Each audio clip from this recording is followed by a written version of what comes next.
Olá, acomodem-se. Deixem todas as preocupações e ansiedades do dia para trás, do lado de fora desta sala. Neste momento, só existimos nós, vocês, a minha voz e a vasta imensidão silenciosa do cosmos. Imaginem o céu noturno perfeito, aquele que só conseguimos ver bem longe das luzes da cidade. Milhares de milhões de luzes minúsculas e distantes. Cada ponto é um sol gigantesco, um mundo repleto de energia e luz. Eles brilham há milhões e milhares de milhões de anos, regidos pelas grandes e imutáveis leis da física. Agora, imaginem que, numa noite tranquila, enquanto observam esta tela eterna, acontece o impensável. Uma estrela, depois 1000, depois 1 milhão. Todas elas, como se seguissem a ordem de um maestro invisível, apagam-se simultaneamente por um instante e, de seguida, voltam a acender-se com a mesma sincronia. O céu inteiro pulsa, como um coração vivo e gigantesco. Parece o início de um romance de ficção científica, não parece? Mas, e se eu vos disser que é exatamente este fenômeno que está, neste momento, a deixar os melhores astrônomos do planeta perplexos? Na palestra de hoje, vamos mergulhar no mistério mais profundo e preocupante da ciência moderna. Vamos tentar perceber por que é que as estrelas começaram a piscar em sincronia e o que é que isso pode significar para todos nós. Preparem-se para uma viagem longa e tranquila até aos limites do nosso conhecimento. Antes de partirmos para o epicentro deste mistério, vamos primeiro traçar o panorama de como o universo deve comportar-se no seu estado normal e previsível. O cosmos não é um cenário estático. As estrelas nascem, vivem e morrem. Algumas delas realmente mudam a sua luminosidade. Chamamos-lhes estrelas variáveis. As cefeidas, por exemplo, pulsam, aumentando e diminuindo suavemente o seu brilho com uma periodicidade muito exata. Elas são usadas como faróis cósmicos para medir as distâncias até outras galáxias.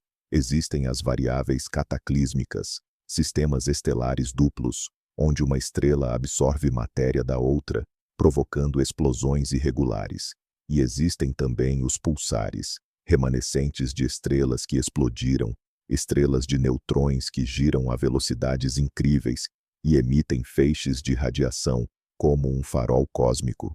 Para um observador terrestre, elas parecem estrelas que piscam com precisão perfeita. Mas a palavra-chave aqui é individualidade. Cada estrela variável, cada pulsar, é um solista numa gigantesca orquestra cósmica. Cada um tem o seu próprio ritmo, o seu próprio ciclo, a sua própria história. Elas não estão ligadas umas às outras. Uma estrela na constelação de Orionte não tem conhecimento da existência de uma estrela na galáxia de Andrômeda, e muito menos pode combinar uma atuação conjunta com ela. A probabilidade de que apenas duas estrelas variáveis independentes sincronizem acidentalmente os seus ciclos é insignificante. A probabilidade de que milhares ou milhões de estrelas, separadas por anos-luz, o façam é zero. É simplesmente impossível do ponto de vista da física que conhecemos. No entanto, foi precisamente esta regra fundamental que foi quebrada. Foi por isso que o silêncio nos laboratórios e observatórios foi substituído, primeiro, por perplexidade e depois, por uma ansiedade mal disfarçada. Tudo começou no silêncio absoluto do deserto do Atacama, no Chile, um dos lugares mais secos e escuros do nosso planeta. É lá, no topo da montanha Cerro Pachón, que fica o Observatório Vera C. Rubin. Este não é apenas um telescópio, é um verdadeiro monstro tecnológico, criado com um único objetivo: mapear o movimento de todo o universo da forma mais completa possível, um projeto ambicioso chamado Legacy Survey of Space and Time. O coração disso é uma câmera gigantesca de 3,2 gigapixels, capaz de registrar numa única foto uma área do céu equivalente a 40 discos lunares. A cada noite, este sistema colossal armazena terabytes de dados, registrando as mínimas variações de brilho de bilhões de corpos celestes. Quem processa esse dilúvio de informação não são pessoas, mas sim complexos algoritmos de autoaprendizagem. A missão deles é caçar anomalias, asteroides, cometas e explosões de supernovas. Numa dessas madrugadas, o sistema emitiu um sinal que não se encaixava em nenhuma categoria conhecida. O algoritmo, que procura especificamente por fenômenos transientes, ou seja, temporários, detectou uma queda de brilho coordenada em 74% de todas as estrelas observadas em um setor específico do céu. Inicialmente, o evento foi atribuído a uma falha sistêmica, talvez um grão de poeira na lente, uma pane momentânea na eletrônica da câmera, ou até mesmo um satélite de passagem refletindo a luz solar. Essa era a explicação mais lógica. A equipe de engenheiros e astrofísicos dedicou dias inteiros verificando cada componente do telescópio. Analisaram telemetria, calibrações, registros de erro, mas todo o equipamento estava funcionando de forma impecável. Foi então que eles revisitaram os dados das noites anteriores e, com horror, descobriram que não se tratava de um evento isolado. A estranha pulsação síncrona estava se repetindo, e o seu período parecia estar mudando lentamente. Era um sinal fraco, no limite da sensibilidade dos instrumentos, mas estava lá.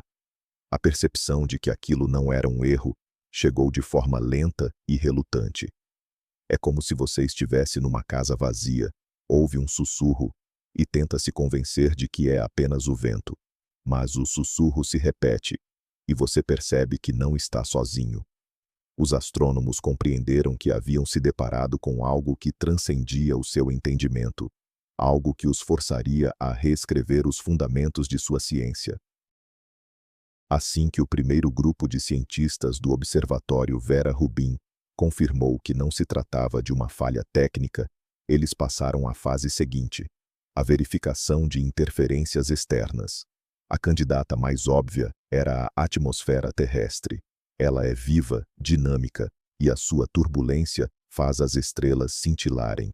Talvez algum efeito atmosférico de grande escala, ainda desconhecido, pudesse estar a criar a ilusão de uma alteração síncrona no brilho das estrelas. Para testar essa hipótese, eles contactaram outros observatórios situados em diferentes pontos do planeta. Enviaram pedidos urgentes ao Observatório Europeu do Sul, também localizado no Chile, a observatórios no Havaí, nas Ilhas Canárias, e até solicitaram dados de telescópios espaciais, como o Hubble e o James Webb, cujas observações não são afetadas pela atmosfera. As respostas começaram a chegar nas 24 horas seguintes, e cada nova confirmação apenas adensava o mistério. Todos os observatórios terrestres cujo campo de visão coincidia com a área anômala do céu confirmaram a presença de uma estranha pulsação.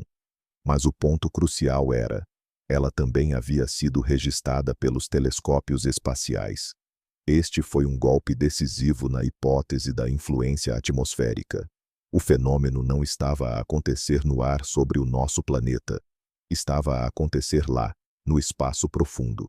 O passo seguinte foi verificar possíveis interferências dentro do sistema solar. Será que alguma nuvem de poeira ou gás, a passar entre nós e as estrelas distantes, poderia estar a obscurecer parcialmente a sua luz, criando este efeito? Teoricamente, sim. Mas essa nuvem teria de ser incrivelmente vasta para cobrir uma porção tão significativa do céu. Além disso, o seu movimento causaria um paralaxe. De diferentes pontos da órbita terrestre, o efeito seria percebido de maneiras distintas.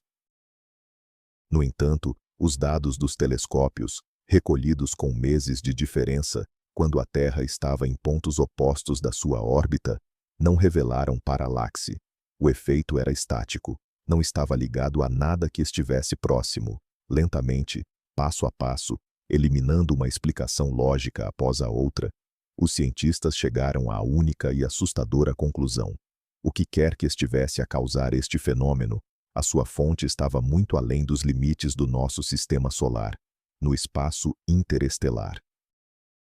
Ficou, portanto, claro que o fenômeno era real e que a sua origem residia no espaço profundo. O próximo passo para os astrofísicos era descrever e caracterizar o que estava a acontecer. Mas, afinal, o que estava a acontecer com estas estrelas? Não era um simples cintilar, como o de uma fogueira. Era um enfraquecimento lento, quase majestoso, seguido por um retorno gradual à normalidade. Imagine um regulador de luz, um dimmer, que alguém estivesse a rodar muito suavemente para baixo e depois de volta para cima. A queda de brilho era de apenas alguns por cento, insuficiente para ser notada a olho nu, mas perfeitamente evidente para os instrumentos mais sensíveis. O ciclo completo demorava cerca de 17 horas. Durante 8 horas e meia, as estrelas diminuíam lentamente, atingiam o seu ponto mais fraco e demoravam o mesmo tempo a regressar à sua luminosidade habitual. E o mais surpreendente era a sincronia. A diferença de tempo entre o início do enfraquecimento em estrelas, separadas por milhares de anos-luz, era de apenas alguns segundos. Isto implicava que o sinal, ou o que quer que estivesse a causar este escurecimento, teria de se propagar a uma velocidade muitas vezes superior à da luz. Ou, alternativamente, tinha sido iniciado simultaneamente em todos os pontos do espaço. Ambas as hipóteses violavam grosseiramente a teoria da relatividade especial de Einstein, a lei fundamental que rege o nosso universo. Uma análise mais aprofundada do espectro das estrelas durante o escurecimento trouxe ainda mais mistérios. A análise espectral, que decompõe a luz de uma estrela nas suas cores constituintes, permite determinar a sua composição química, temperatura e outros parâmetros. Os cientistas esperavam ver alterações no espectro. Por exemplo, se a luz estivesse a ser bloqueada por uma nuvem de poeira, o equilíbrio das cores mudaria. Mas o espectro permaneceu absolutamente inalterado. A estrela apenas ficava mais fraca, como se alguém estivesse a rodar o seu regulador de luminosidade invisível. Ela não estava a arrefecer, a sua composição química não se alterava. Ela apenas emitia menos luz. Isto era fisicamente impossível. Para uma estrela alterar a sua luminosidade, tem de ocorrer processos internos que seriam inevitavelmente refletidos no seu espectro. Mas nada disso foi observado. Parecia um truque de magia, uma ilusão, mas que estava a desenrolar-se à escala galáctica. A anomalia foi identificada inicialmente num único setor do céu. Contudo, à medida que mais e mais observatórios em todo o mundo se juntavam à monitorização, tornou-se evidente que não se tratava de um fenômeno local. A pulsação síncrona era observada em todo o lado. Não importava para onde os telescópios apontassem as suas lentes, ou que constelação estivessem a examinar, o efeito era invariavelmente o mesmo. Isto afetava estrelas na nossa própria Via Láctea, tanto as mais próximas como as distantes. Afetava estrelas em galáxias vizinhas, na nebulosa de Andrômeda, nas galáxias do Triângulo, nas nuvens de Magalhães. Parecia que todo o universo observável estava sujeito a este fenômeno. Esta percepção era genuinamente assombrosa. Uma coisa era um mistério restrito a um único sistema estelar, ou mesmo a uma galáxia. Outra, bem diferente, era um fenômeno que abrangia toda a criação. Isto punha em causa a própria natureza do espaço e do tempo. No entanto, uma análise mais detalhada revelou uma estranha particularidade. Nem todas as estrelas participavam neste espetáculo. Apenas estrelas de um determinado tipo estavam a pulsar. Eram maioritariamente estrelas da sequência principal, semelhantes ao nosso Sol, bem como anãs amarelas e laranjas. As gigantes azuis, muito jovens e quentes, e as anãs vermelhas, velhas e frias, pareciam ser imunes a este efeito. Elas continuavam a brilhar com a sua luz constante, como se nada estivesse a acontecer. Esta seletividade era simultaneamente uma pista e mais um enigma. Por um lado, sugeria que a causa do fenômeno poderia residir em algum processo físico específico, inerente a esta classe de estrelas. Talvez fosse uma forma de ressonância desconhecida, na qual apenas estrelas com uma determinada massa e temperatura seriam capazes de entrar. Por outro lado, tornava menos provável a hipótese de uma influência externa, como a passagem de algum tipo de matéria escura. Afinal, tal impacto deveria afetar todas as estrelas de forma uniforme. Esta seletividade sugeria algo muito mais subtil e complexo. Era como se uma força não estivesse apenas a fazer as estrelas piscar, mas estivesse a fazê-lo de forma intencional, selecionando instrumentos específicos na sua orquestra cósmica. Esta suposição era demasiado fantástica para ser dita em voz alta, mas pairava incessantemente no ar em todos os centros de controlo de telescópios. Diante do impossível, a comunidade científica começou a vasculhar freneticamente todas as teorias físicas, imagináveis ou não, que pudessem ao menos remotamente explicar os eventos. A primeira ideia que veio à mente foi a da lente gravitacional. Segundo a teoria da relatividade geral de Einstein, objetos massivos, como buracos negros ou aglomerados de matéria escura, podem curvar o espaço-tempo, forçando a luz de objetos distantes a contorná-los. Isso pode causar distorção e alterar o brilho de estrelas longínquas. Seria razoável supor que um objeto massivo e invisível estivesse passando entre nós e as estrelas observadas. Contudo, essa hipótese ruiu quase imediatamente. Primeiro, para provocar uma alteração simultânea no brilho de estrelas em todo o céu, o objeto responsável pela lente não precisaria ser apenas gigantesco, mas sim onipresente, envolvendo a nossa galáxia inteira. Não existem modelos teóricos que prevejam a existência de algo assim. Em segundo lugar, o efeito de lente gravitacional tende a amplificar a luz e não a atenuá-la. Além disso, ele provoca distorções características na forma de galáxias distantes, o que também não foi observado. E, em terceiro lugar, ele não conseguiria explicar a seletividade do efeito, porque apenas estrelas de um determinado tipo seriam afetadas. Outra ideia exótica envolveu a matéria escura. Esta é a substância misteriosa que compõe cerca de 27% da massa do universo, mas que só interage com a luz e a matéria comum através da gravidade. E se existissem tipos de matéria escura, até então desconhecidos, que pudessem interagir com as estrelas, por exemplo, atravessá-las e temporariamente suprimir as reações termonucleares em seus núcleos. Embora isso soasse como pura ficção científica, a física teórica considera hipóteses ainda mais bizarras. No entanto, aqui também surgiram obstáculos intransponíveis. Para provocar um efeito síncrono em todo o universo, uma onda dessa matéria teria de cobrir tudo simultaneamente, o que, mais uma vez, viola o princípio da velocidade finita da luz.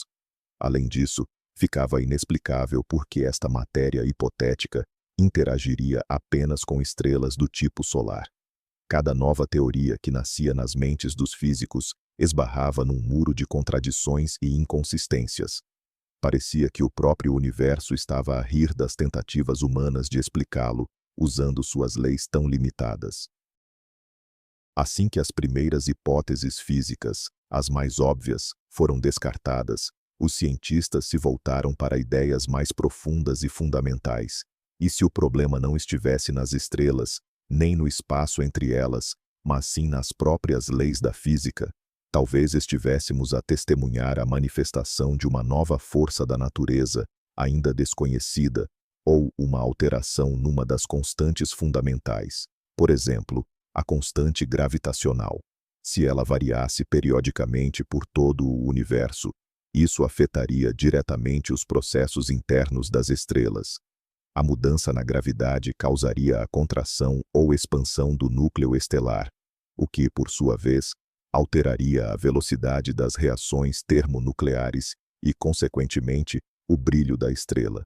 Essa hipótese era elegante, pois explicava a sincronicidade do fenômeno. Se a própria constante mudasse, essa alteração ocorreria em todo o lado e de forma instantânea. Também poderia justificar a seletividade, já que estrelas de diferentes massas e composições reagiriam de formas distintas à variação da gravidade. Mas essa ideia tinha um problema fatal. A constante gravitacional é um dos pilares que sustenta todo o nosso universo. Se ela começasse a flutuar, as consequências seriam catastróficas. As órbitas dos planetas ficariam instáveis, as galáxias começariam a se dispersar ou, pelo contrário, a colapsar. Veríamos o caos, e não um piscar ordenado. No entanto, nada disso foi observado. O sistema solar permaneceu estável. O movimento das galáxias não se alterou. Isso significava que, se alguma constante estava a mudar, não era a gravitacional. Nesse caso, talvez fosse a constante de estrutura fina, responsável pela força da interação eletromagnética, ou seria uma das outras dezenas de constantes que formam a base do modelo padrão da física de partículas elementares. Os teóricos começaram a construir modelos onde uma dessas constantes sofria minúsculas oscilações. Era como tentar encontrar a chave para um cadeado com um número infinito de combinações. Cada um desses modelos exigia a introdução de novos campos e partículas, ainda mais exóticos do que a matéria escura. A ciência entrou no território da pura especulação, onde o único critério de verdade era a beleza matemática da teoria, e não a sua confirmação experimental. Enquanto os teóricos se perdiam nos labirintos de modelos abstratos, os observadores focaram na única coisa que importava: o próprio sinal. Se aquilo fosse uma mensagem, teria de conter informação. Assim, iniciou-se o meticuloso processo de análise da estrutura temporal das pulsações. Durante as primeiras semanas de observação, o período de pulsação, de cerca de 17 horas, parecia estável. No entanto, os astrônomos notaram então uma alteração quase imperceptível. O período começou a encolher. Lenta, muito lentamente. Era como observar um peão a perder a rotação. A mudança era não linear, seguindo uma lei matemática incrivelmente complexa. Quando os cientistas traçaram o gráfico da variação do período, o choque foi ainda maior. A curva, com uma precisão impressionante, correspondia à sequência de Fibonacci. É aquela famosa sequência onde cada número é a soma dos dois anteriores.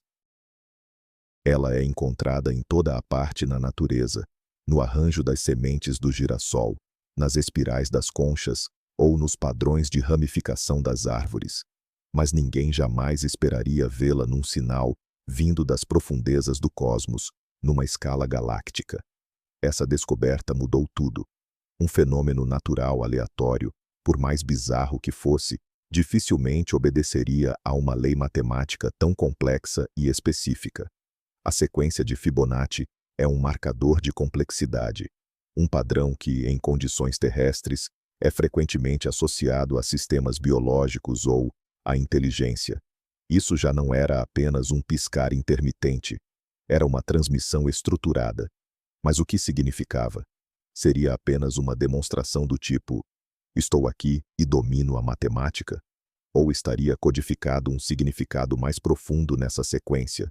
Os cientistas começaram a procurar outras regularidades. Aplicaram ao sinal todos os métodos de criptoanálise conhecidos, procurando por números primos ou constantes matemáticas, como π ou e.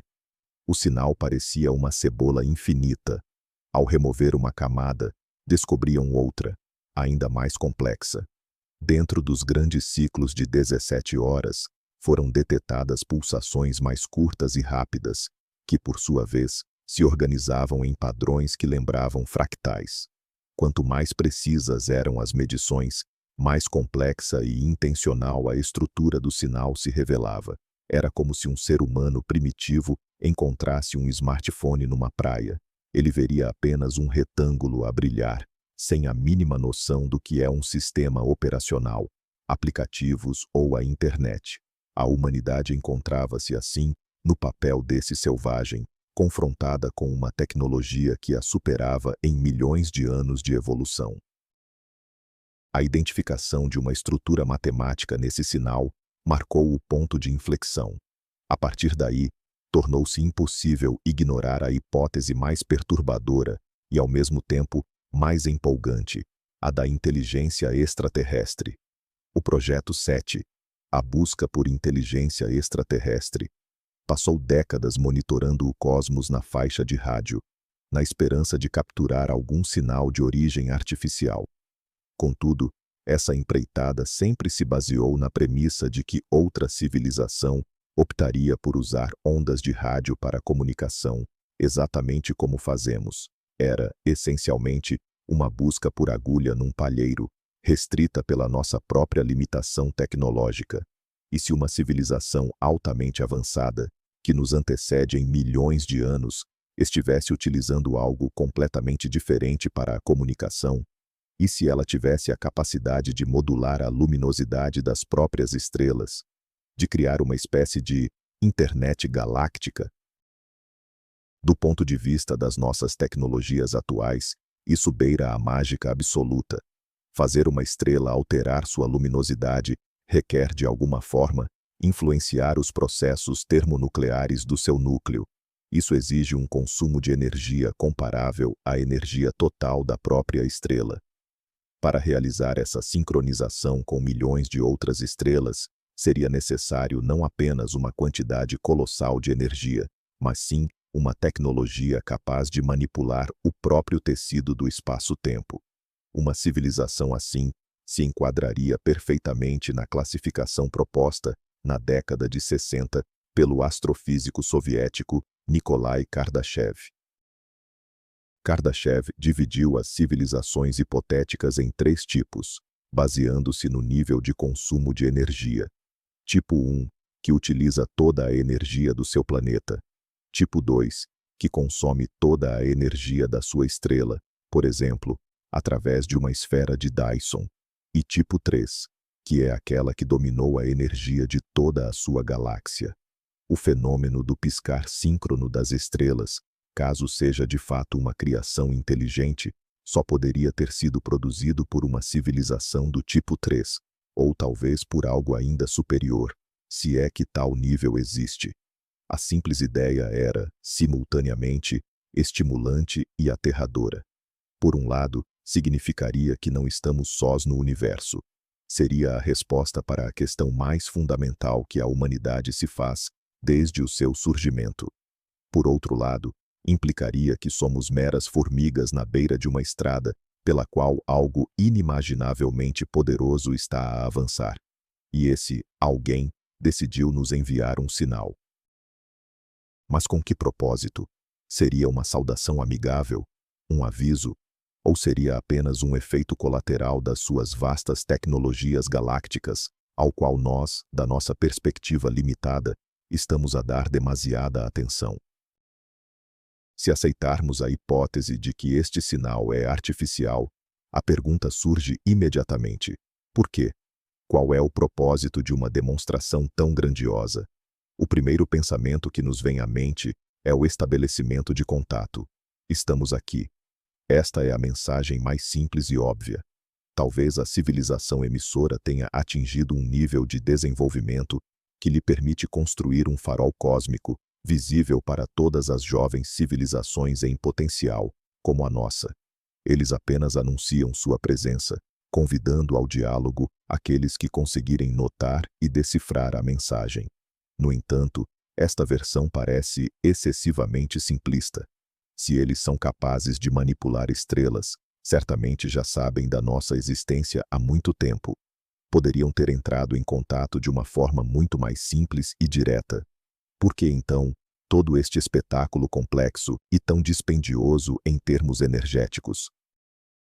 Uma outra versão, mais alarmante, é que este possa ser um aviso. Mas, aviso sobre o quê? Talvez sobre alguma catástrofe cósmica iminente, da qual não temos a menor ideia. Por exemplo, A instabilidade do vácuo, a aproximação de algo vindo de outra dimensão, ou qualquer outro evento apocalíptico que a nossa ciência ainda não consegue sequer imaginar. Neste caso, o piscar das estrelas seria uma sirene universal, um sinal de alarme. A estrutura matemática complexa do sinal pode conter informações sobre a natureza da ameaça e, talvez, sobre as formas de salvação, mas por enquanto somos incapazes de o ler. Existe ainda uma terceira versão, mais filosófica e distanciada. É possível que tudo isto não seja, de forma alguma, destinado a nós. Podemos ser apenas testemunhas acidentais.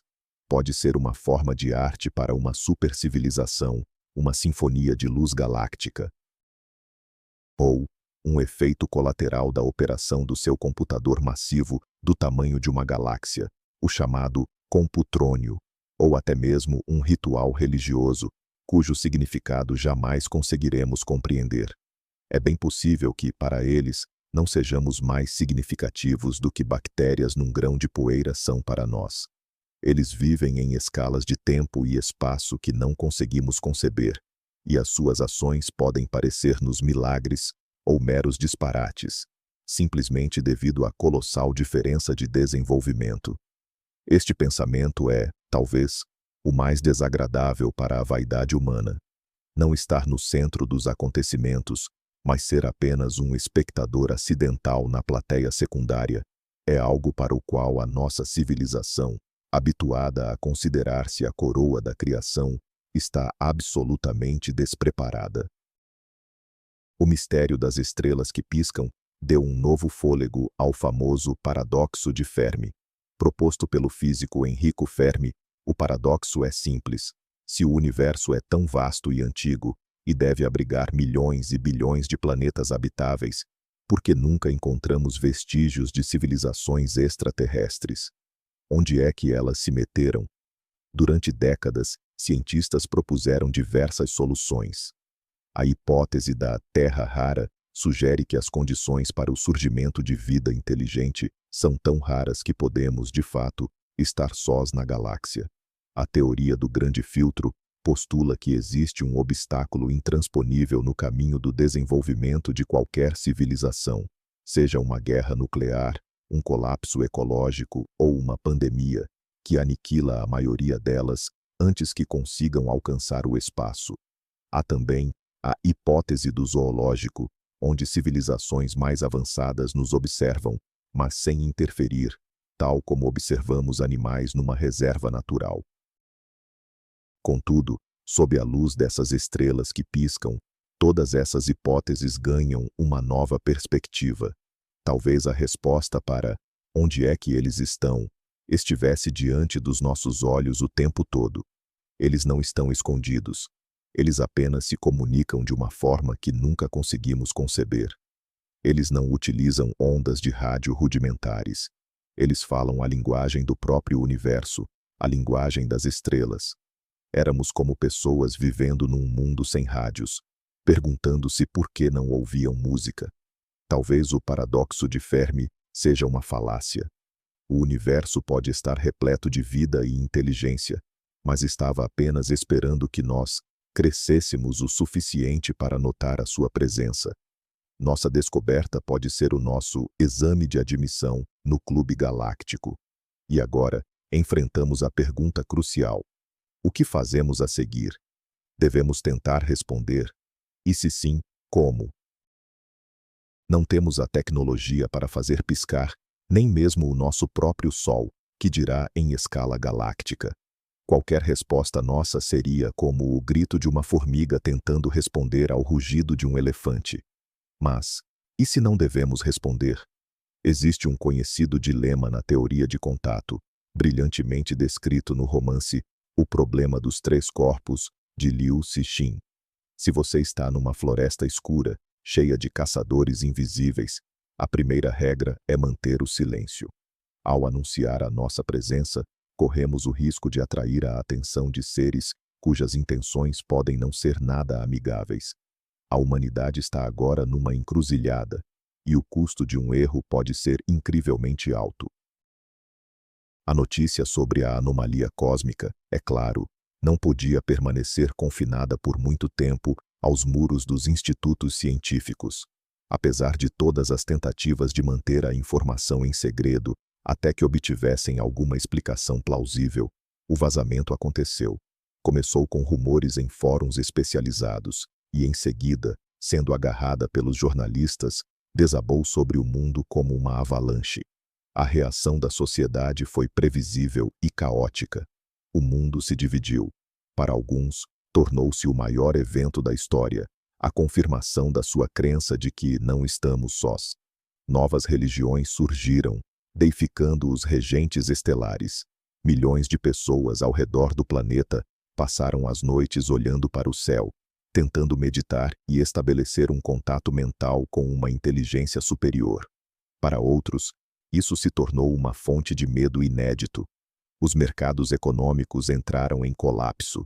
Governos decretaram estado de emergência. As teorias da conspiração floresceram em profusão. Uns alegavam que os governos já sabiam de tudo e escondiam a verdade. Outros acreditavam que não eram alienígenas, mas um sinal divino que anunciava o fim do mundo. Um terceiro grupo acusava os cientistas de terem criado a anomalia num colisor de hadrons, atraindo a desgraça para a Terra. A comunidade científica encontrava-se sob uma pressão colossal. Por um lado, exigiam respostas imediatas que eles simplesmente não tinham. Por outro, eram acusados de todos os males. Pela primeira vez na história da humanidade, a ciência confrontava-se com um fenômeno que era absolutamente incapaz de explicar, e isso minava a sua autoridade perante o público. As pessoas estavam habituadas a que a ciência tivesse respostas para tudo. Quando as respostas não surgiram, muitos se voltaram para o misticismo, a superstição e o medo. Esta crise social e psicológica tornou-se um problema tão complexo quanto o próprio enigma astrofísico. Ficou claro que, mesmo que o sinal se revelasse inofensivo, a sua mera existência já tinha alterado a civilização humana para sempre. Nunca mais seremos capazes de olhar para as estrelas da mesma forma. O sentimento de solidão cósmica que nos acompanhou durante toda a nossa história foi substituído pela sensação inquietante de que estamos a ser observados. Em meio a pânico generalizado e à incerteza, governos e organizações científicas de todo o mundo foram obrigados a unir forças. Foi criado um consórcio internacional, batizado de Égide, cuja missão era coordenar todas as pesquisas relacionadas ao fenômeno e desenvolver uma estratégia de ação unificada. A Égide não incluiu apenas astrofísicos e matemáticos, mas também linguistas, antropólogos, psicólogos, filósofos e até mesmo teólogos. O objetivo estabelecido era global. Não apenas estudar o sinal, mas tentar compreender a inteligência por trás dele, caso ela existisse, e avaliar todas as possíveis consequências para a humanidade. Como primeira medida, todos os maiores telescópios do mundo, tanto terrestres quanto espaciais, foram completamente redirecionados para o estudo da anomalia. Iniciou-se um monitoramento total do céu, 24 horas por dia, 7 dias por semana. Novos programas de pesquisa foram lançados, focados na busca por quaisquer outras manifestações dessa estranha atividade. Estariam eles à procura de ondas gravitacionais ligadas à pulsação, explosões de neutrinos, ou qualquer outra partícula ou radiação que pudesse acompanhar o sinal principal. Simultaneamente, linguistas e criptógrafos, trabalhando com os dados já obtidos sobre a estrutura do sinal, tentavam construir modelos para a hipotética linguagem das estrelas. Eles partiam do pressuposto de que qualquer inteligência capaz de tal feito deveria compreender as leis universais da matemática e da física. Consequentemente, esses conceitos deveriam ser a base de sua linguagem. Era uma tentativa de encontrar a pedra de Roseta em escala cósmica. Psicólogos e sociólogos, por sua vez, modelavam diferentes cenários para a reação da humanidade a cada possível desfecho. O que aconteceria se o sinal fosse hostil? E se ele trouxesse um presente? Novas tecnologias, a cura para todas as doenças, o segredo da vida eterna? Estaria a humanidade preparada para tal dádiva? Ou ela apenas levaria a ainda mais guerras e desigualdades? O projeto Égide tornou-se a iniciativa científica mais complexa e ambiciosa da história. Ele demonstrou que, perante o grande desconhecido, a humanidade é capaz de deixar de lado suas pequenas desavenças e se unir. Mas, no fundo, cada participante do projeto sabia que eles estavam se preparando para um encontro com algo que poderia ser tanto a maior bênção quanto a sentença final para a nossa espécie. Voltemos ao sinal em questão. Após meses de observações ininterruptas, a vasta quantidade de dados acumulados revelou outro detalhe absolutamente surpreendente. A pulsação não era totalmente uniforme pela abóbada celeste.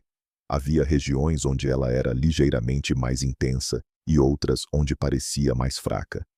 Ao mapearem essas flutuações na esfera celeste, os cientistas se depararam com uma imagem que lhes causou um frio na espinha. O mapa de intensidade do sinal formava uma imagem tridimensional incrivelmente complexa. Era um holograma. O que aparecia era uma imagem turva, desfocada, parecida com uma fotografia antiga, mas alguns detalhes podiam ser discernidos. Uma dupla hélice, algo muito parecido com a molécula de DNA. Mas não era apenas DNA. Dentro da hélice havia estruturas que lembravam sistemas planetários, e a própria hélice parecia estar entrelaçada em uma estrutura semelhante a uma galáxia. Parecia um esquema, um projeto, o diagrama de alguma coisa. De que exatamente? Ninguém sabia dizer. Seria um mapa? Uma instrução de montagem? Ou talvez uma representação simbólica da vida no universo? A descoberta desse holograma provocou uma nova onda de controvérsias. Os mais céticos alegavam que tudo não passava de pareidolia, a tendência do cérebro humano em identificar padrões familiares em ruídos aleatórios, como quando vemos rostos nas nuvens ou na superfície de Marte. Eles exigiam provas estatísticas mais rigorosas de que aquilo não era uma distribuição aleatória de intensidade. Mas os defensores da hipótese do sinal apontavam que a complexidade e a ordem da imagem eram demasiado altas para serem o resultado do acaso. E, mais crucial ainda, a imagem não era estática. Ela se alterava de maneira lentíssima, como se estivesse demonstrando um processo em evolução. Alguns fragmentos da hélice ficavam mais brilhantes, outros esmaeciam, como se alguém estivesse nos mostrando um processo lento e majestoso, talvez com milhões de anos de duração. Essa descoberta colocou os criptógrafos e linguistas do projeto Égide diante de uma nova tarefa, ainda mais desafiadora. Agora, o desafio era decifrar não apenas uma sequência linear e unidimensional, mas sim uma imagem tridimensional que se transformava ao longo do tempo. Era a transição de resolver um diagrama de palavras cruzadas para tentar compreender o sentido de um filme em uma língua completamente desconhecida, sem som e com quadros cortados. A humanidade tinha recebido sua primeira mensagem das profundezas do espaço, e ela era indescritivelmente bela e completamente incompreensível. A hipótese de um sinal artificial, por mais fantástica que fosse, tornava-se cada vez mais plausível, mas isso levantava uma questão extremamente incômoda. Por que agora? A nossa civilização existe há um tempo insignificante em escala cósmica. A capacidade de observar sistematicamente o céu inteiro surgiu, literalmente, nos últimos anos. Se este farol cósmico esteve ativo por milhões de anos, por que só o detectamos neste momento? É apenas uma coincidência absurda que tenhamos criado as ferramentas certas exatamente quando o espetáculo começou? Ou será que ele foi ligado de propósito para nós? Essa ideia era tão carregada de antropocentrismo que a maioria dos cientistas se recusou a considerá-la inicialmente. A sugestão de que uma civilização do tipo 3 de Kardashev teria notado a nossa existência, parecia o cúmulo da presunção humana. No entanto, à medida que as outras explicações caíam por terra, esta versão se mantinha como uma das poucas possíveis. E se eles estivessem esperando todo esse tempo, esperando que alcançássemos um certo nível tecnológico, talvez o lançamento dos primeiros radiotelescópios, a saída para o espaço ou a criação da internet tenham sido o sinal de que, neste pequeno planeta no braço de Órion, havia uma inteligência pronta para o diálogo. Talvez eles não quisessem interferir antes, para não perturbar o nosso desenvolvimento natural, seguindo algo parecido com uma diretiva principal de Star Trek. E agora, que começamos a fazer barulho no espectro de rádio e a deixar vestígios no espaço, eles decidiram que o momento era este. Eles ligaram o seu farol, ajustado para que o detectássemos, garantidamente, com o nosso nível tecnológico atual. Essa ideia, claro, agrada o nosso ego, mas também impõe uma responsabilidade imensa. Se for verdade, cada passo que dermos será analisado. Não estamos mais apenas vivendo no nosso planeta, estamos num palco. E a forma como nos comportarmos, se nos unirmos perante o desconhecido, ou se mergulharmos em guerras e discórdias, poderá ditar a atitude dos nossos invisíveis irmãos mais velhos cósmicos para conosco. Talvez não seja apenas um contacto, talvez seja um exame. Vamos deixar um pouco de lado as questões mais amplas e analisar esse fenômeno por um prisma diferente, mais técnico. Afinal, como isso poderia funcionar? Como é possível, de fato, fazer uma estrela piscar? Os físicos teóricos, envolvidos no projeto Égide, levantaram alguns mecanismos hipotéticos, sendo cada um mais fantástico que o anterior. A primeira proposta envolve os neutrinos. Neutrinos são partículas elementares que interagem de forma extremamente fraca com a matéria.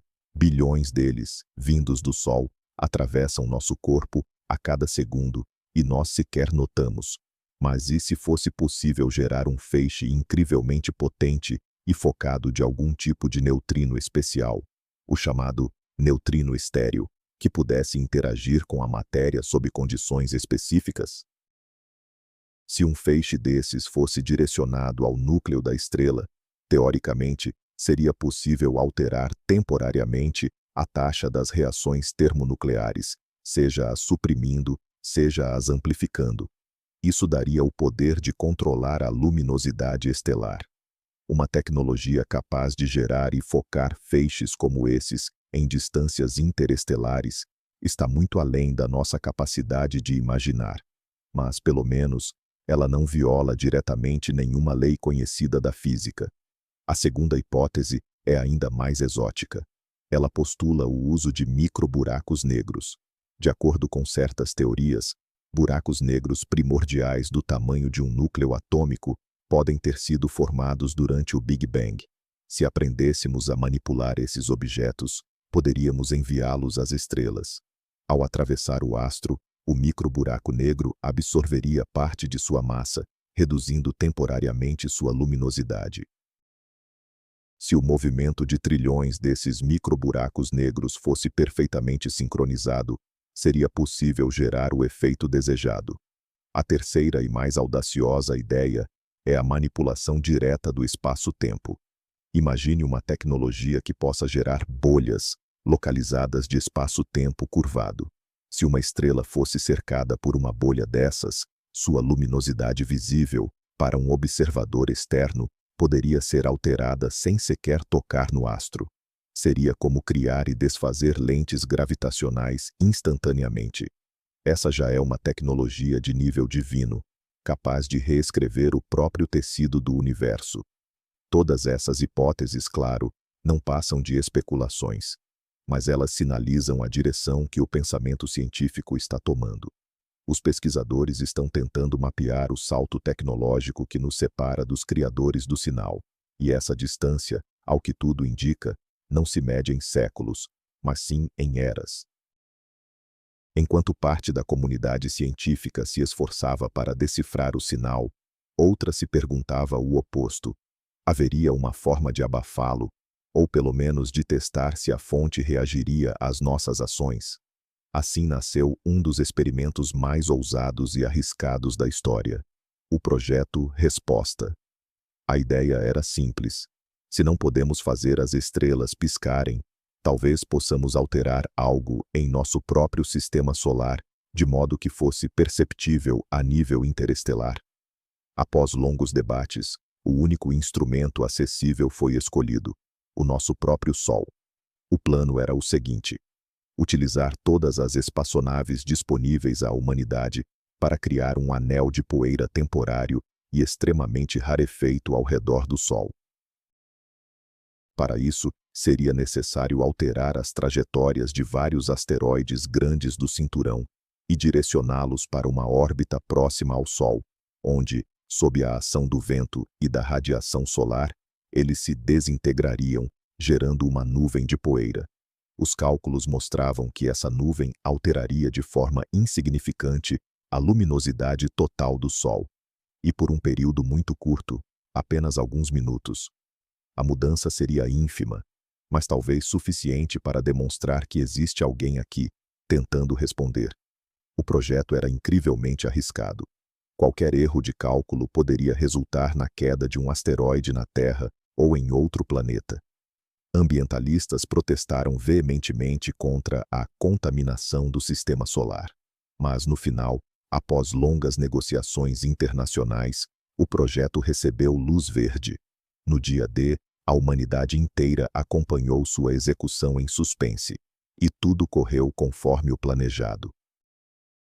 Por alguns minutos, o nosso Sol ficou, de fato, frações de 1% mais fraco. Tínhamos enviado nosso sinal de resposta, um estalo minúsculo e patético em comparação à sinfonia estrondosa. Em seguida, veio a espera. Todos os telescópios foram direcionados ao céu, registrando a menor alteração na pulsação galáctica. 1 hora se passou. 1 dia. 1 semana. Nada. O metrônomo cósmico continuou a marcar seu compasso como se nada tivesse acontecido. Nossa resposta não foi ouvida. Ou pior, foi simplesmente ignorada. Foi um fiasco humilhante e desanimador. Demonstrou mais uma vez o abismo entre as nossas capacidades e as capacidades daqueles que estavam por trás daquele fenômeno. Não éramos nem formigas tentando gritar para um elefante. Éramos paramécios numa gota d'água, tentando chamar a atenção de alguém que olhava através de um microscópio. O fracasso do projeto Resposta forçou muitos cientistas a revisitar e questionar suas premissas mais fundamentais. E se, durante todo esse tempo, estivéssemos interpretando mal a natureza real do fenômeno? E se o que detectamos não for de fato um sinal, uma mensagem ou o resultado da ação de alguma inteligência? E se estivermos apenas observando um fenômeno natural completamente novo, algo que a nossa ciência ainda não catalogou? Essa perspectiva, batizada de hipótese do novo naturalismo, começou a ganhar força. Seus defensores argumentavam que atribuir uma origem inteligente ao fenômeno era uma demonstração de nossa arrogância e de nossa limitação imaginativa. A história da ciência está repleta de exemplos assim. Houve um tempo em que o raio era visto como a ira dos deuses, e os cometas, prenúncios de calamidade, até que sua natureza física fosse compreendida. Quando os pulsares foram descobertos, seus sinais periódicos foram inicialmente confundidos com chamadas de civilizações alienígenas. Chegaram até a ser apelidados, em tom de brincadeira, de LGM, ou homenzinhos verdes. Mais tarde, no entanto, descobriu-se que eram apenas estrelas de nêutrons em rápida rotação. Talvez estejamos agora à beira de uma nova revolução na física. Pode existir um mecanismo desconhecido que leva estrelas de um mesmo tipo a entrar em ressonância global. Isso poderia estar ligado às propriedades da energia escura, que acelera a expansão do universo, ou talvez a dimensões ocultas, conforme previsto pela teoria das cordas. Mas e quanto à complexidade matemática do sinal, aos números de Fibonacci e à imagem holográfica? Os defensores do naturalismo Respondiam que a própria natureza é capaz de gerar estruturas incrivelmente complexas e ordenadas. Vemos a sequência de Fibonacci nas plantas e fractais nos flocos de neve e nas linhas costeiras. Por que algo semelhante não poderia surgir em escala cosmológica? Talvez as leis que governam o universo sejam muito mais sofisticadas e inteligentes do que supomos, e o que interpretamos como inteligência artificial seja, na verdade, a manifestação da inteligência natural do próprio cosmos. De certa forma, essa hipótese era reconfortante. Ela nos livrava do medo de um outro poderoso e desconhecido. Contudo, nos deixava na mesma condição de sempre, a da solidão cósmica, sós diante de um universo imperscrutável e indiferente. Vamos supor por um instante que a hipótese de uma origem natural seja verdadeira. Afinal, que tipo de novo fenômeno físico é este que estamos testemunhando? Uma das modelos mais bem desenvolvidas nesse campo é chamada de teoria da transição de fase do vácuo. De acordo com a cosmologia moderna, o nosso universo encontra-se no estado conhecido como vácuo falso, ou seja, o seu nível de energia atual não é o mais estável ou o mais baixo possível. Há um patamar energético inferior, o vácuo verdadeiro.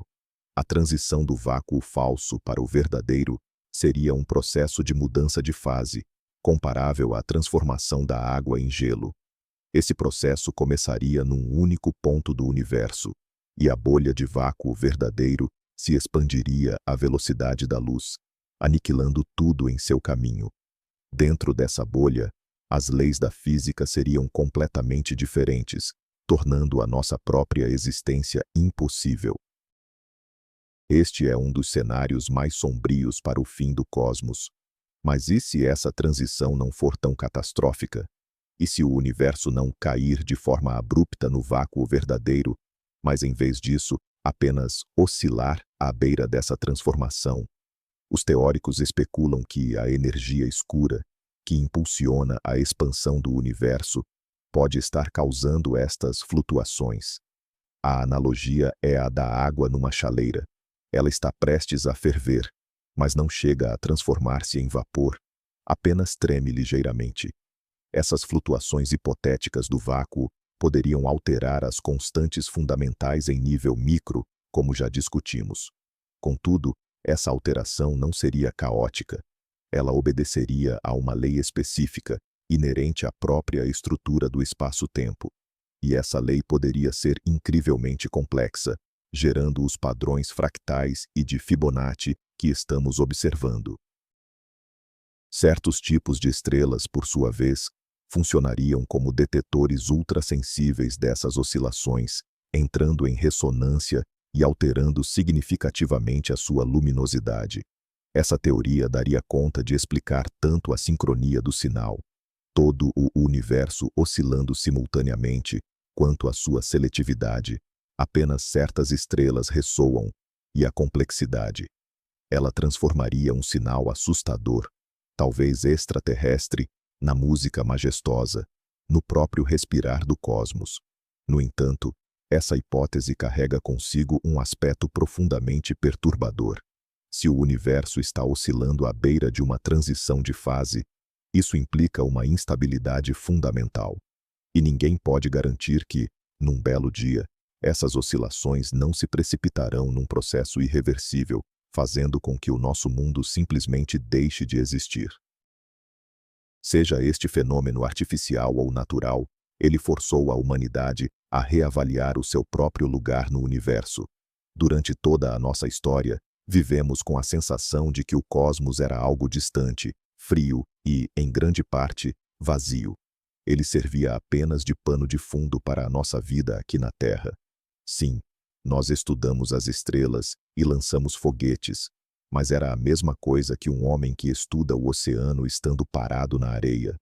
Não nos sentíamos parte integrante dele.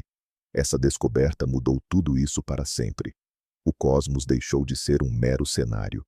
Ele revelou-se vivo, dinâmico e repleto de mistérios que nos afetam diretamente. É como se alguém que passou a vida inteira em um cômodo à prova de som, subitamente escutasse uma música vibrante vindo da parede vizinha. O mundo se tornou maior, mais complexo e infinitamente menos previsível. Isso provocou uma profunda mudança existencial. Nossas antigas bases, a religião, as identidades nacionais, a cultura do consumo, ruíram diante de um mistério de tamanha grandiosidade. Por que deveríamos nos preocupar com fronteiras e recursos, se nossa civilização inteira não passa de um grão de poeira assistindo a um espetáculo cósmico? Isso impulsionou o crescimento de uma nova mentalidade que podemos chamar de cosmismo do século XXI. As pessoas passaram a se interessar mais profundamente pela ciência, pela filosofia e pelo futuro da humanidade enquanto espécie. O interesse por viagens espaciais ressurgiu, não mais como uma corrida entre superpotências, mas sim como uma necessidade vital. A ideia de colonizar outros planetas deixou de ser apenas um belo sonho de ficção. Ela passou a ser vista como a única apólice de seguro real, caso o nosso mundo se revele instável, ou caso os emissores do sinal não sejam exatamente amigáveis. O fenômeno serviu como um catalisador que, talvez, seja capaz de tirar a humanidade de seu berço planetário e forçá-la a amadurecer. Ele colocou um espelho à nossa frente, e nele vimos não apenas habitantes da Terra, mas sim cidadãos do universo, seres que ainda precisam tomar plena consciência de seus direitos e deveres neste mundo vasto e enigmático.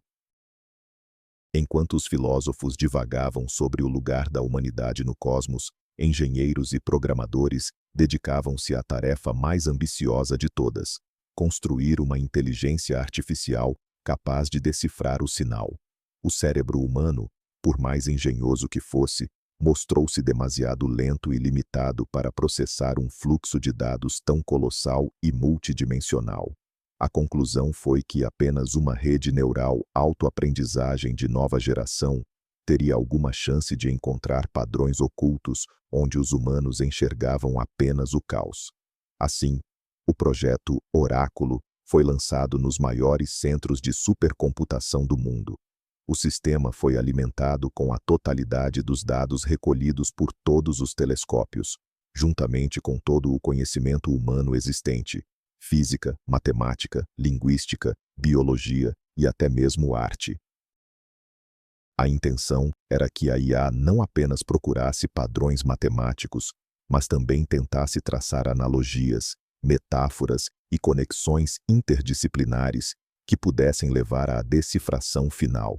O oráculo permaneceu em silêncio por vários meses, digerindo petabytes de informação, e então começou a gerar resultados. Estes resultados eram ainda mais estranhos do que tudo o que já se vira antes.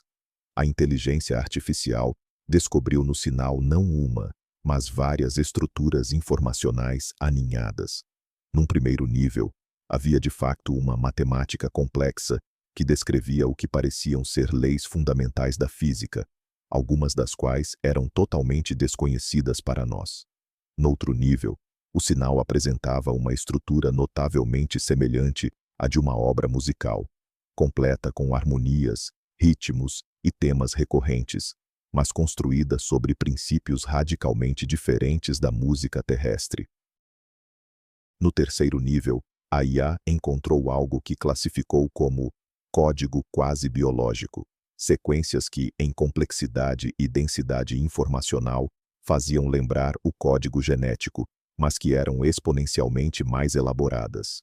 E o mais importante, todos estes níveis estavam intrinsecamente interligados. As fórmulas matemáticas ditavam a harmonia da música, e a música, por sua vez, codificava a informação biológica. Era como uma linguagem multidimensional, onde a mesma mensagem podia ser lida como um tratado científico, uma sinfonia ou instruções detalhadas para a criação de vida. Esta descoberta significava que estávamos a lidar com uma inteligência para a qual ciência, arte e a própria vida não são domínios separados, mas sim uma totalidade unificada e indissociável. Para a compreendermos, talvez tenhamos de reformular completamente o nosso paradigma de pensamento. Os resultados obtidos pela inteligência artificial, Oráculo, foram finalmente publicados, desencadeando um novo turbilhão de debates. O que significa essa estrutura de dados multifacetada? Uma das interpretações mais populares foi batizada de hipótese do genoma universal. Segundo ela, o sinal conteria a informação completa sobre a vida no universo, uma espécie de código-fonte da criação. O nível matemático descreve as leis físicas essenciais para a existência da vida. O nível musical, talvez, seja a descrição dos processos evolutivos, seu ritmo e sua harmonia. E o código biológico seria o próprio programa da vida, talvez até com exemplos de suas diferentes formas em outros planetas. Se esta hipótese for verdadeira, estamos diante do maior presente que se pode imaginar. É a resposta para todas as perguntas. É a chave para entender como a vida surgiu, como ela evolui e, talvez, como podemos criá-la artificialmente. Isso nos daria a tecnologia para terraformar planetas, curar todas as doenças e, quem sabe, até alcançar a imortalidade. Mas, como todo grande presente, ele carrega consigo um perigo imenso. E se nós, agindo como programadores inexperientes, tentarmos usar esse código-fonte sem compreendê-lo totalmente, podemos acidentalmente criar algo terrível, um vírus descontrolado, uma forma de vida agressiva capaz de aniquilar nossa própria biosfera. Ou pior, se a informação cair em mãos erradas, ela pode se tornar uma arma definitiva. Imaginem uma nação que aprenda a criar armamento biológico baseado em princípios extraterrestres, contra o qual não teríamos defesa alguma.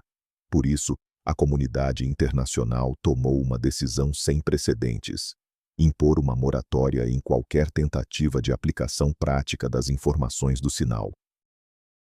Todos os dados foram classificados, com acesso restrito a um círculo fechado de cientistas rigorosamente selecionados. A humanidade se encontra na posição de Aladim, que encontrou a lâmpada mágica, mas tem medo de esfregá-la. Ganhamos um poder que pode nos levar às estrelas ou nos destruir. E o peso dessa escolha recaiu sobre os ombros da nossa geração. Vamos nos afastar um pouco dessas teorias complexas e retornar à percepção humana mais básica. O que de fato sentimos ao contemplar estas estrelas cintilantes? Por milênios, o céu noturno representou para a humanidade a própria eternidade, o repouso e a imutabilidade. A estrela polar sempre firme, as constelações a girar lentamente em órbitas previsíveis. Funcionava como a nossa âncora no caos da existência, um conforto que nos lembrava de haver algo muito maior e mais duradouro do que a brevidade das nossas vidas. Agora, esse símbolo de estabilidade desvaneceu-se. O céu tornou-se vivo, volátil e profundamente imprevisível. Já não é apenas uma imagem esteticamente agradável, transformou-se num interlocutor que nos fala numa linguagem que não conseguimos decifrar. Esta mudança provoca um sentimento ambivalente. Por um lado, há o temor reverente, aquilo a que os filósofos chamam de o sublime. É a sensação da nossa própria pequenez face a algo infinito, grandioso e imensamente poderoso. É a mesma sensação que temos ao nos postarmos na borda do Grand Canyon ou ao contemplar um oceano em fúria. É um sentimento que nos purifica da mesquinhez e da nossa rotina mais trivial. Por outro lado, manifesta-se uma ansiedade profunda e primordial. A ruptura da ordem estabelecida das coisas é sempre aterrorizante. É como se o sol, de repente, nascesse no ocidente. Isto abala os pilares da nossa confiança fundamental no universo. Já não podemos ter a certeza de que o amanhã será, sequer, semelhante ao hoje. Esta dualidade, entre o fascínio e a perturbação, estabeleceu-se como o novo pano de fundo emocional da civilização humana.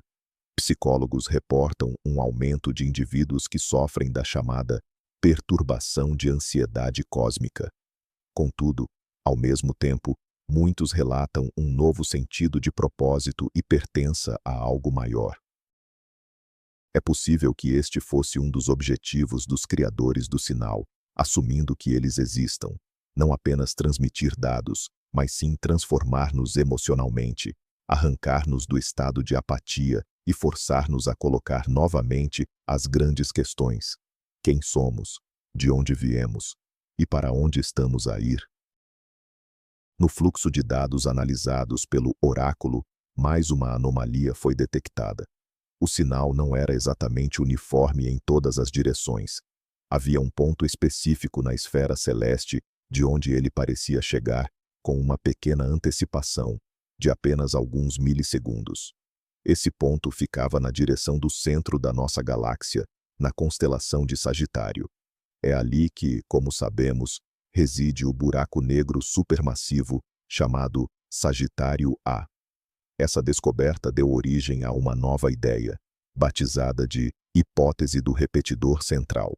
Segundo ela, a fonte do sinal não está em todo lugar, mas sim num local específico, talvez no coração da galáxia. E o que observamos espalhado pelo céu é apenas um reflexo ou reemissão dele. Mas como isso funcionaria? Imagine que no centro da Via Láctea haja um transmissor extremamente potente. Ele emite algum tipo de radiação, talvez aqueles hipotéticos neutrinos estéreis ou ondas gravitacionais que se propagam em todas as direções. Essa radiação, ao atingir as estrelas, interage com elas e as força a alterar seu brilho, e o faz de maneira idêntica para estrelas do mesmo tipo. Desse modo, todas as estrelas da nossa galáxia se transformam numa gigantesca rede de repetidores passivos, que piscam sincronizadamente no ritmo do transmissor central. O fato de observarmos o mesmo efeito em outras galáxias pode ser explicado porque cada grande galáxia tem seu próprio buraco negro supermassivo e, possivelmente, seu próprio transmissor, todos sincronizados entre si. Essa teoria resolvia elegantemente o problema da propagação do sinal a velocidades superiores à da luz. O sinal não precisaria viajar mais rápido que a luz. Bastaria que todos os transmissores fossem ativados ao mesmo tempo, algo que seria possível se tivessem sido criados e programados há muito, muito tempo. Essa hipótese também dava um novo significado à imagem holográfica do DNA. Talvez não fosse apenas uma imagem, mas sim o endereço do remetente. Procurem-nos no centro da galáxia, ao lado de vida semelhante à de vocês. Parecia um convite, mas um convite para o lugar mais perigoso e caótico de toda a galáxia, a vizinhança imediata de um monstro devorador de estrelas. A hipótese de um transmissor no coração da galáxia era empolgante, mas como testá-la? Observar diretamente o centro da Via Láctea é incrivelmente difícil. Está escondido de nós por densas nuvens de poeira e gás interestelares que bloqueiam a luz visível. Só podemos estudá-lo nas faixas de rádio, infravermelho e raios-x. Mesmo assim, todos os radiotelescópios disponíveis foram imediatamente apontados para a região em torno do buraco negro Sagitário A. Os cientistas procuravam por qualquer coisa fora do comum. Fontes de rádio anômalas, explosões periódicas de energia, flutuações gravitacionais estranhas. E, a princípio, não encontraram nada. O centro da galáxia era, como sempre, um lugar barulhento e caótico. Mas então, ao analisar os dados com a ajuda da rede neural Oráculo, uma pista minúscula, mas crucial, foi encontrada. Várias estrelas orbitam o buraco negro supermassivo em trajetórias extremamente alongadas. Há muito tempo, a observação do movimento dessas estrelas tem sido usada para medir com precisão a massa do buraco negro. O oráculo descobriu que o movimento de uma dessas estrelas, conhecida como S2, apresentava desvios periódicos e minúsculos em relação à trajetória prevista pela teoria da relatividade geral. Estes desvios eram tão pequenos que estavam no limite máximo da precisão das medições. Mas eles existiam, e o seu período coincidia com o período de pulsação do sinal universal. Era uma evidência indireta, mas extremamente poderosa. Algo próximo ao buraco negro estava exercendo um impacto adicional sobre essa estrela. Poderia ser a gravidade de algum objeto invisível orbitando o buraco negro. Mas qual? Os cálculos indicavam que a massa desse objeto deveria ser colossal, várias vezes maior do que a de Júpiter. No entanto, ele não emitia radiação em nenhum dos espectros observáveis. Era um objeto invisível, superdenso e maciço. Talvez fosse esse o tal transmissor, ou pelo menos uma parte dele. Essa descoberta gerou uma nova onda de entusiasmo. O mistério deixou de ser universal e abstrato. Ele tinha, agora, um endereço concreto. A humanidade tinha um objetivo: alcançar o centro da galáxia e ver tudo com os próprios olhos. Uma tarefa que exigirá, talvez, milhares de anos e tecnologias que mal podemos sonhar. Mas agora, sabíamos para onde ir. Vamos imaginar por um instante que a humanidade do futuro consiga realizar essa viagem inacreditável. O que será que encontrariam no coração da Via Láctea, ao lado daquele abismo que devora a luz? Os cenários são incontáveis, e todos eles seriam dignos de um grande romance de ficção científica. Talvez eles descubram uma estrutura artificial gigantesca envolvendo o buraco negro. Algo como uma esfera de Dyson, mas construída não em torno de uma estrela, e sim ao redor de um poço gravitacional. Uma estrutura dessas poderia aproveitar para si a energia colossal liberada pela matéria que cai no buraco. E aquele transmissor que captamos seria apenas uma das suas inúmeras funções. Quem teria construído essa mega estrutura? Seria ela o legado de uma civilização que desapareceu há eras, deixando para trás este farol automático, como nós deixamos nossos monumentos? Eles podem ter se extinguido milhões de anos atrás, mas sua criação continua operacional, enviando para a eternidade a prova de que um dia eles existiram. Um segundo cenário, muito mais inquietante, é que aquilo não seja uma estrutura, e sim uma entidade. E se a consciência no universo puder assumir formas que não são apenas biológicas, mas completamente alienígenas, como uma forma de vida plasmática ou gravitacional, capaz de prosperar nas condições extremas do disco de acreção de um buraco negro. Para um ser composto de energia pura, ou espaço-tempo distorcido, manipular a luminosidade das estrelas poderia ser uma forma natural de comunicação, assim como a fala é para nós. Um encontro com essa inteligência desafiaria fundamentalmente a nossa compreensão sobre o que é a vida. Existe ainda uma terceira opção, a mais metafísica. Talvez no centro não exista um objeto ou uma entidade, mas sim uma espécie de nó da realidade, um ponto onde o nosso universo se conecta com outras dimensões ou com outros cosmos. Nesse caso, o sinal que captamos não seria uma mensagem, e sim uma espécie de eco do avesso da criação, vazando para o nosso mundo. Neste cenário, a jornada ao centro da galáxia não seria apenas uma viagem espacial, mas sim uma exploração para além dos limites da nossa própria realidade. Não sabemos qual dessas versões se provará verdadeira, mas a simples existência de um objetivo dessa magnitude, de um mistério tão grandioso, é suficiente para impulsionar o desenvolvimento da nossa civilização por milênios.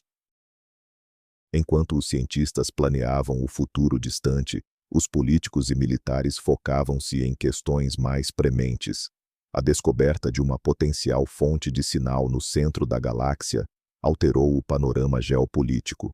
O espaço deixou de ser apenas um domínio de investigação científica e satélites comerciais. Tornou-se a fronteira estratégica número 1. Uma nova corrida espacial teve início, mas desta vez não se deu entre duas superpotências, e sim entre todas as nações detentoras de tecnologia espacial. O objetivo desta corrida não era apenas chegar à Lua ou a Marte, mas sim criar tecnologias que pudessem garantir a segurança da Terra contra potenciais ameaças externas e, simultaneamente, obter uma vantagem num futuro contacto. Novos sistemas de defesa planetária estavam a ser desenvolvidos, capazes de desviar não só asteroides, mas também hipotéticas naves inimigas. Foram criados novos tipos de telescópios, capazes de observar o centro da galáxia com um detalhe sem precedentes. Iniciou-se a investigação em motores fundamentalmente novos, fotônicos, iônicos, e até mesmo aqueles baseados na ideia de um motor de dobra que distorce o espaço-tempo. Simultaneamente, as melhores mentes da humanidade trabalhavam no problema da linguagem do contacto. Se recebêssemos uma mensagem mais coerente, como poderíamos ter certeza de que a tínhamos interpretado corretamente? As palavras paz ou guerra podem ter significados completamente diferentes para uma civilização cuja experiência e biologia divergem radicalmente das nossas. Foi estabelecida toda uma nova ciência, a exolinguística, que tentava desenvolver uma linguagem universal baseada não em palavras, mas em conceitos fundamentais de matemática e lógica. Esta militarização e securitização do espaço foi uma reação inevitável ao confronto com o grande desconhecido. A humanidade, tal como qualquer espécie biológica, ao deparar-se com algo incompreensível e potencialmente perigoso, pensa primeiro na sua defesa. Contudo, muitos receavam que, ao prepararmos-nos para a guerra com um inimigo hipotético, pudéssemos perder a oportunidade de um diálogo pacífico e a maior descoberta da nossa história. O paradoxo residia no facto de que, para estarmos preparados para o contacto, tínhamos de desenvolver tecnologias que, com o mesmo sucesso, poderiam ser usadas para a nossa autodestruição. À margem dos grandiosos projetos governamentais e dos programas militares, emergiu um outro movimento, mais discreto, mas de importância inegável. Era o movimento da consciência cósmica. Os seus defensores, que incluíam não só cientistas e filósofos, mas também artistas, músicos e poetas, defendiam que a principal tarefa da humanidade não era construir o telescópio mais potente ou o foguetão mais rápido, mas sim preparar a nossa própria consciência para o contacto. Afirmavam que não poderíamos compreender a mente universal antes de compreendermos a nós mesmos. Não poderíamos dialogar com o outro antes de aprendermos a dialogar uns com os outros. Este movimento apelava a uma reavaliação global dos valores. Em vez de concorrência, cooperação. Em vez de consumo, criatividade. Em vez de nacionalismo, consciência planetária. Os artistas criavam quadros e instalações, tentando visualizar o sinal incompreensível. Os músicos compunham sinfonias, utilizando padrões matemáticos, encontrados nas pulsações das estrelas, como base musical. Os escritores de ficção científica exploravam todos os possíveis cenários futuros nas suas obras, de utopias a distopias, preparando a humanidade para qualquer resultado. Foi uma espécie de renascimento cultural, provocado pelo olhar lançado ao abismo do cosmos. As pessoas compreenderam que o nosso maior tesouro não são as tecnologias, mas sim a nossa capacidade de sentir, criar e questionar. E talvez sejam exatamente essas qualidades, a curiosidade, a empatia, a busca pela beleza, a linguagem universal que será compreendida por qualquer inteligência no universo. Talvez a melhor resposta que possamos enviar ao espaço não seja um sinal de rádio, nem uma nave espacial, mas sim uma sinfonia de Mozart, uma pintura de Da Vinci, ou um simples desejo sincero de compreender. Este movimento não oferecia soluções concretas, mas criava o solo cultural e psicológico onde essas soluções poderiam florescer. Recordava-nos que, antes de partirmos em direção às estrelas, é preciso pôr ordem na nossa própria casa e na nossa própria alma. Vários anos se passaram desde a descoberta. O choque e o pânico iniciais cederam lugar à rotina.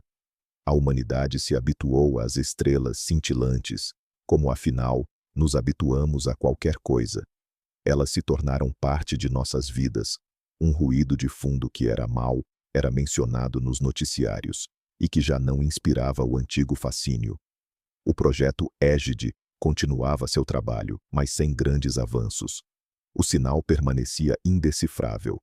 A nova corrida espacial prosseguia, mas tinha se transformado numa lenta e dispendiosa competição de orçamentos e tecnologias. E então, num dia como outro qualquer, aconteceu o impensável. O sinal mudou. O ciclo de 17 horas, que se mantivera rigorosamente constante durante todo esse tempo, de repente começou a falhar. As pulsações tornaram-se irregulares, caóticas, e depois cessaram completamente. O céu voltou a ser como sempre fora, sereno, eterno e silencioso. As estrelas pararam de piscar. Por algumas horas, o pânico tomou conta do projeto Égide. Todos assumiram que era uma falha no equipamento, mas todos os telescópios ao redor do globo mostravam a mesma coisa. O sinal tinha desaparecido, tão abruptamente quanto surgira. Este evento levantou mais questões do que o seu próprio surgimento. O que era isto? O transmissor no centro da galáxia teria avariado?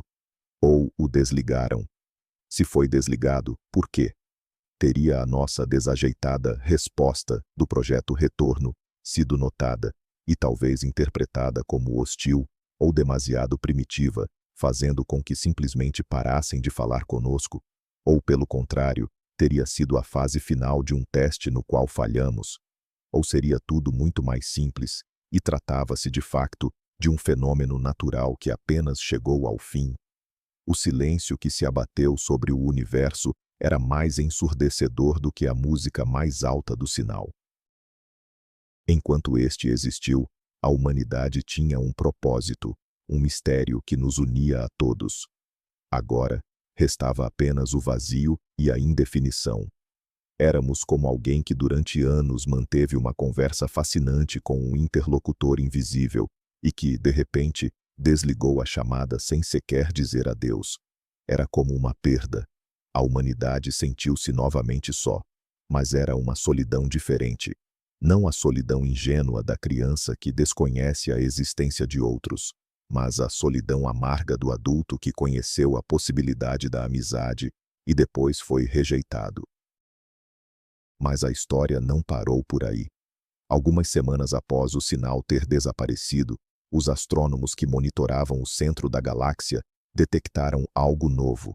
Da região onde a fonte estaria localizada, emanou um único e singular impulso de algo, incrivelmente poderoso e de feixe estreito.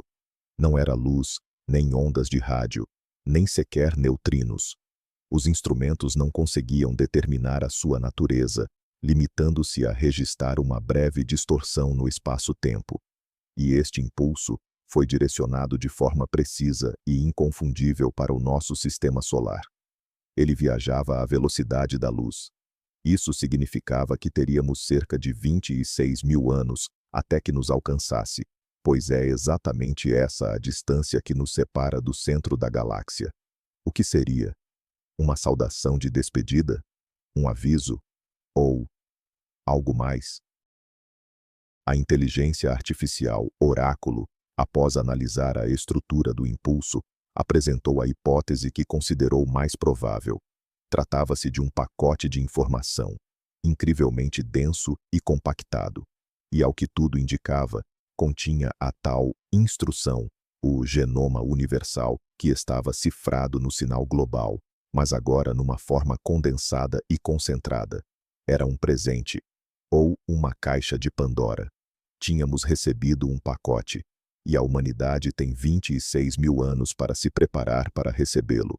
Este prazo, gigantesco à escala de uma vida humana, é apenas um instante em termos cósmicos.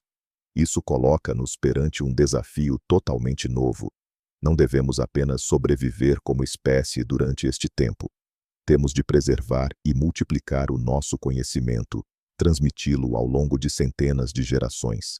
Temos de construir uma civilização que seja digna de receber este presente e capaz de usá-lo com sabedoria.